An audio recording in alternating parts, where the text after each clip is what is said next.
Good morning বন্ধুরা, আমার একটি নতুন ভ্লগে তোমাদের সকলকে স্বাগত জানাই। সকাল সকাল এই ঠান্ডার আমেজে ঘুম থেকে উঠে এক কাপ দুধ চা বা লিকার চা না হলে ঠিক মনটা পোষায় না। তার সাথে তো আমার একটা করে মেরি বিস্কিট চাই। তো চলো, চা খাওয়া হয়ে যেতে চলে এসেছি রান্নাঘরে। প্রতিদিনের নিয়ম অনুসারে হাতে মেখে নিয়েছি এতটি সর্ষের তেল, আর কাটতে বসেছি ওল। কর্তা নিয়ে এসেছে প্রায় 1.5 কেজি মতো ওল, তো সেটাই কাটতে বসেছি। ওল কচু এগুলো আমি অতটা ঠিক কাটতে জানি না বলাটা খুব ভুল হবে, কাটি না কখনো। তো যাই হোক, সময়ের সাথে সাথে মানুষের তো পরিবর্তন হয়, আমারও হয়েছে। তো দেখে নিলাম একটু ইউটিউবে কিভাবে ওল কাটে। এমনিতে তো নইলে ওল কেটে নিলে হাতে প্রচণ্ড পরিমাণে চুলকবে। তো তার জন্য একটু সর্ষের তেল বেশ করে মাখিয়ে নিলাম, দিয়ে ডুমো ডুমো করে কেটে প্রেশার কুকারে একটু লবণ দিয়ে সেদ্ধ করতে দিয়ে দিয়েছি। আর এদিকে কর্তা একটা বড় কাতলা মাছ নিয়ে এসেছে, কাতলা মাছের তেলটা বসিয়েছি। আর এগুলো হচ্ছে আমুদে মাছ। সুন্দরবনে যখন গিয়েছিলাম তখন এই মাছ প্রচুর খাওয়া হচ্ছিল। আবার দিদির বাড়িতে যখন যাই তখন ওরা আবার এই মাছটাকে বলে রুড়ি মাছ। তো বিভিন্ন মাছ বিভিন্ন রকমের, তো আমি মেদিনীপুরে কি বলে জানি না ঠিক, তোমরা জানলে অবশ্যই কমেন্টে জানিও। সকাল সকাল করে নিয়েছি বড়ি দিয়ে লাল খসলার পোস্ত, আর মাছের তেল করেছি। রুড়ি মাছগুলোকে ভালো করে ভাজবো। কর্তা ওটাই বলেছে একটু লেবু কাঁচা লঙ্কা আর একটু লবণ দিয়ে মেখে খাবে ভাতের সাথে। আজকে বলেছে কাতলা মাছটা খাবো না। আর এখানে ওলটাকে ভালো করে সেদ্ধ করে নিয়ে জল ঝারিয়ে নিয়েছিলাম, দিয়ে এবারে কাঁচা লঙ্কা কুচি, লবণ, সর্ষের তেল, তার সাথে একটু কাসুন্দি আর লেবু, পাতি লেবু দিয়ে ভালো করে এই যে মেখে নিয়েছি। প্রথমে তো একটু লবণ, সর্ষের তেল, কাঁচা লঙ্কা দিয়ে মেখে নিয়েছি, তারপরে উপর থেকে এবারে কাসুন্দি আর লেবু চিপে ভালো করে মেখে নিচ্ছি। প্রচণ্ড গরম ছিল, ওলটা মাখাতে পারছিলাম না, গরমটাই সঙ্গে সঙ্গে প্রেশার কুকার থেকে নামিয়ে একটু জল ঝারিয়ে নিয়েছিলাম, তারপরে মাখাচ্ছি। তো দিয়ে এটা ভাতের হাঁড়ির ওপরে না ঢাকা চাপা দিয়ে বেশ কিছুক্ষণ রেখে দেবো, তাহলে বেশ একটু শক্ত শক্ত জমাট হবে, খেতে দারুণ লাগবে। চলো এবারে এই মাছগুলোকে ভেজে নিই। একদম কিন্তু এখন বাজে প্রায় 1:30 মতো। কর্তা বললো যে একদম খাওয়ার আগে মাছ ভাজবো। আজকে আর তেমন কিছু করিনি। ও সরি, একটু ডাল করেছি, মুসুরির ডাল, সেটা তোমাদের বলতে একদম ভুলে গিয়েছিলাম।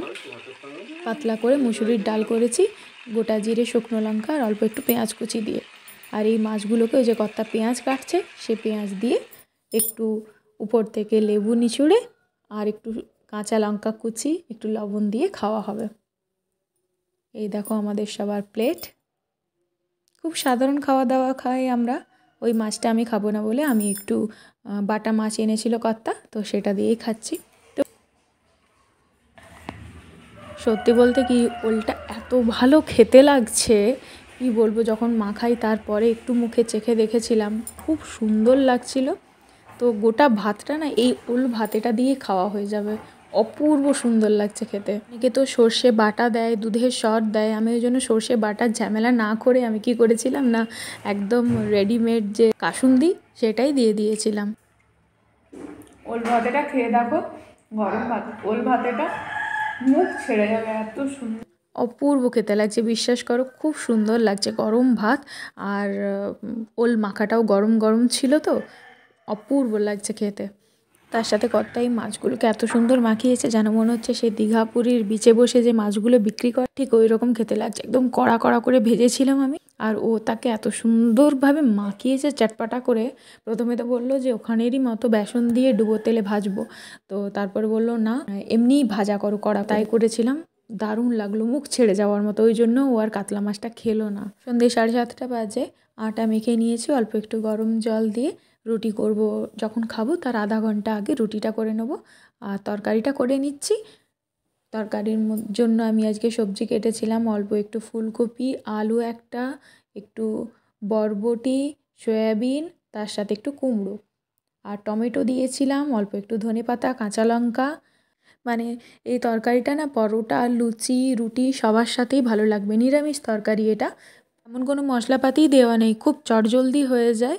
বাটিটার মধ্যে অল্প একটু সাদা তেল, 5 ফোড়ন, তেজপাতা, শুকনো লঙ্কা দিয়ে সবজিগুলো দিয়ে দিয়েছি।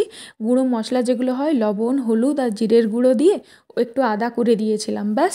ভালো করে কষিয়ে পরিমাণ মতো জল দিয়ে ঢাকা দিয়ে দিয়েছিলাম, ব্যাস। এরকম বসা বসা হয়ে গেল।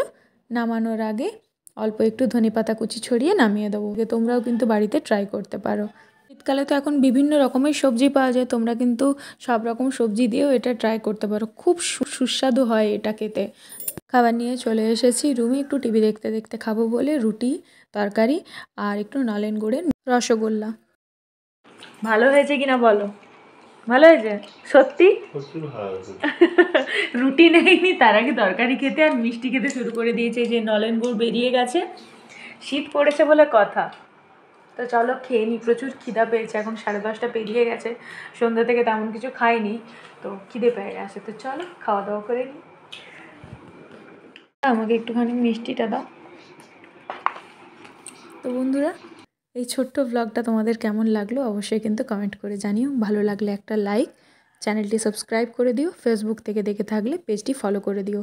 দেখা হবে নেক্সট ব্লগে নতুন কোনো কন্টেন্ট নিয়ে। আজকের মতো টাটা, সবাই ভালো থেকো, সুস্থ থেকো, সাবধানে থেকো।